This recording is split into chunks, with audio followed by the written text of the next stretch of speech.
And I asked the police, what do you do to protect the children going back to school next week? And he said, from what? I said, from men sitting all day watching our children.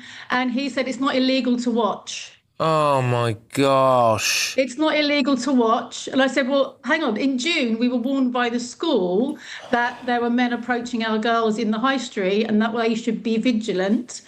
And then within that month, there was an alleged attack. So they knew it was coming, and it did happen, and it has happened. And still, the government is saying that the needs of the migrants is greater than the needs of the local people. So I'm going to say, sorry, I'm going to have to go back to that.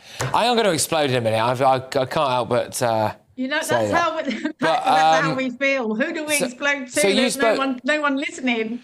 You spoke to a police officer and you said that there is a school near this particular hotel, the Bell Hotel in Epping. 500 yards. 500 yards away, great, good planning. And that there's one way in and out of that school and that illegal migrants have been watching children. And a police officer said that they didn't know what you thought the children needed protecting from and that it's not illegal to sit and watch kids. He was the police liaison officer and he said that, what do you expect us to do? I thought, I don't know, maybe cut the trees down, put some lights up, I don't know. Or put a camera up, or maybe, you know, like the fact that right outside this hotel right now, because we've just been there with Jack Carson, there's like 10 or 15 police officers. Maybe, here we are on this radical thought here, Lindsay, you could move one of them to near the school. 100%. And this is what we get so frustrated in Epping, because we see migrants being protected going into town. And where's the protection for our girls? So when there was an alleged sexual assault on the high street, I said to my 17-year-old girl, be really careful. Something's happened. And she said, I bet it was either in the alleyway or if it wasn't in the alleyway, it was outside Domino's, because that's where they sit and watch us come home in our school uniform. And I was like, bingo, you're right. It was actually outside Domino's in broad daylight, which is in the middle of the high street. So as a parent, if the police don't help us, keep us safe, how do we keep our children safe? There's people going to school from this next week, going to senior school for the first time on their own. There's children going to senior school for the first time because they've been in primary school.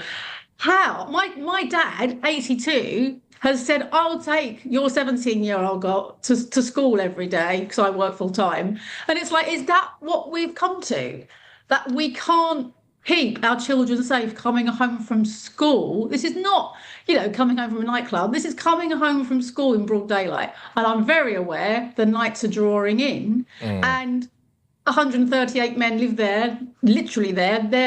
They've cut down the grass behind the hotel. We walked over there last night. There's loads of social media of us traipsing across the grass. So it's much easier now for the men to walk to the school from the back of the hotel straight to the alleyway and to the school. Okay. What do we do?